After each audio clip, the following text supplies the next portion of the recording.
And that is what we want to do in Mwalimu National. And that's also sustainability, in the sense that institutions do not rely on only one person to make decisions on things to move. Things must move whether the CEO is there, whether the deputy CEO is there. People must make decisions. When they make mistakes, you also engage them candidly and positively. That said, then I think for purpose of sustainability, most of the things that I've presented here as well will be very brief. In the sense that, so that I don't repeat what Brenda has beautifully presented here. One of the things as we look at this journey for sustainability is moving away from, not completely, yes, from financial performance to creating impact. And one of the things that preoccupy our minds at Mwalimu National, from the board, from the management, from the staff, and even our delegates who represent our members, is that this institution must be in existence even 30, 40 years after we exit. And that is the essence of this sustainability.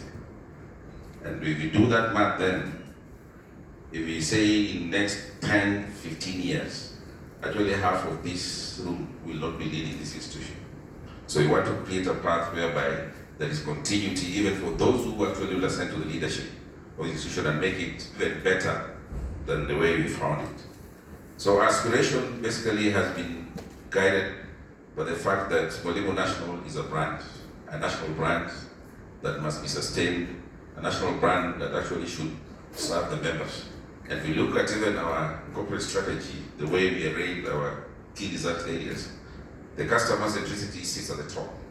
Because one of the things that we did learn after going through those rough patch, for those of us who have been here longer, we say if everything that we do does not revolve around member, then there's nothing else we're doing here.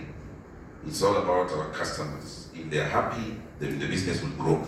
If they're not happy, then it will not grow. And that has also served us very well. If you look at even the figures in terms of after we went through the rough patch of the Spire Bank, for those of us who know what Spire is, and now where we are, 2024, 2025 has shown us something that if your members believe in you, if your customers believe in you, then you grow. Actually, I was seated there, and the presentation we made there, I was looking at 2026, and looking at where we are, vis-a-vis where we were last year, same time, same people. Then I said, really, if your members, if your customers believe in you, then things will happen the right way. So let's see what happens in the year 2026. And as I mentioned that, then Brand needs present matters relating to materiality topics and the way we have aligned them to the SDG goals. In the current cooperative and credit unions framework, climate action is a big thing, and I want to thank YAP for coming in this perspective. When you look at globally, even regionally, one of the things that we are pushing is the climate action. But you look at the sustainable development goals that we have chosen actually to align to our strategies, it is actually there, and that's why you see the 5 million trees by 2035. And I must say that 2035 will not be here. For those who remain here, please make that happen, because there's a commitment that we've made to our motherland. The other thing that I want to mention is that institution is as good as people who lead it. Matters governance must speak to how the institution actually grows, how the institution does its things, and how it responds to the operating environment and become more resilient and become more agile in terms of how they do their things. So here at Mwalimu National, as we look at matter strategy, we're also looking at how can we be more agile, how can we be more adaptive, so that we don't stick to what we used to know many years back and try to do things differently so that we can able to compete in this market. So as we walk this journey, some of those initiatives in 2026 that have been presented here are very critical to us in as far as making this institution a much better brand. In that presentation, you can see now we are becoming more, we're becoming more diverse, we're becoming more equitable, we're becoming more inclusive. My colleague here did present, I could see her smiling when you saw the ratio of the percentage of women in staff to men. I didn't know that they overtook us. Actually, I've learned today, but we'll have that conversation. Even boy child also is a gang. That one I must remind, because it has been taken that is only the other gender. But that said, then we'll also seek to have that parity, because when institution is more diverse, when it's more equitable, when it's more inclusive, then people tend to speak the same language, and there's no bias. Beyond fulfilling our regulatory obligations, of course, matters to do with IFRS S1 is 2, which takes effect in 2027. We are one of the pioneer institutions, actually looking at some of the Saccos that is published as pioneers. Actually, Mwalimu National have not had any which have launched sustainability reporting even after being recognized of having walked the journey. But that said, then we are the pioneer Sacco actually to launch the first sustainability reporting. So we must be able to keep that fire burning. And it's good that the Institute of Certified Public Accounts did recognize that. And if we go to the books of history, it appears even Acosta should recognize Mwalimu National as pioneers of sustainability reporting moving forward. So that means you're leading from the front. And my colleagues here have been very supportive. I did mention that as management, we only do what we backstop. But there are people behind it who actually do this work. And they've done it very well up to this moment. And when you got some of those carbon emissions, before I was not very clear what is a carbon emission. But even some of the little things that we do here create carbon emissions. I didn't know that. Even the paper, the printing of the paper that we print every now and again is a carbon emission. Even our own cars for the Sacco that we are driving, or rather that we are bought for the branches, we were told that we need now to move from the petrol-based fuel to electrical.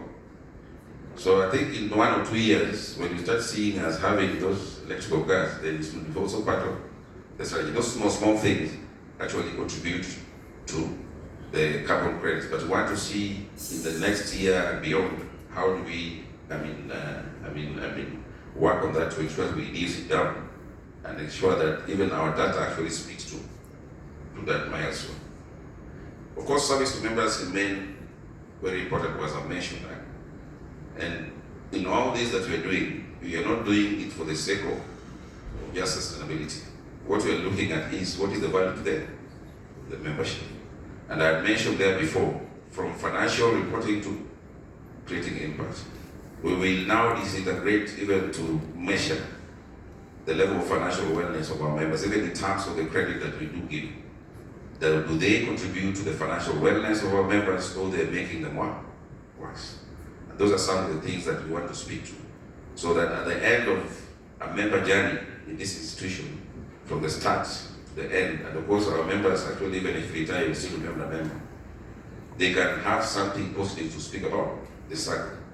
Many of them, of course, actually are doing that, but we want to ensure that a big chunk of them actually resonate with Sacco as one of their financial solutions provider. Of course, finally, I want to speak to something here that probably PS will also touch on. If you look at where we were last year, with the deposits of 56.5 and loans of 56.3, the difference is what, 200 million now. So where is this money that the government is going to take and invest? It's already in loans, right? So my point is that for all the stakeholders here, cooperative sector has become of age. When the figures are being presented here, and our partners who are actually bankers, Raphael, you're there, some of those figures, we are even bigger than some of the banks that we are hearing around here. Bigger. So when we allow some of this information that is not well filtered go out there without challenging, then we're also not doing our duty rightfully. In essence, what I'm saying is that there is no way cooperative are members own. That is what I said even when we were sitting. There is no way the government can come and dictate to us that you have to put our money elsewhere. And I'm saying that with the PAs is seated down here. There is no legal framework that actually gives that room, that any member's money will move to. It is this board of directors decision and senior management. So that decision is specific to Sacco.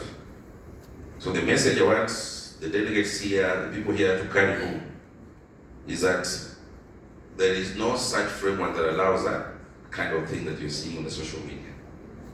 That was a creation, of course, we understand this sector very well and how people look at it. But one of the things that we also want to promise is that as we sit here as stewards of the members and custodian of members' funds, then we have to rightfully, safeguard those funds in the best interest of what members want. So allow me to end there and invite the national chair so that he can now proceed with the next phase of the program.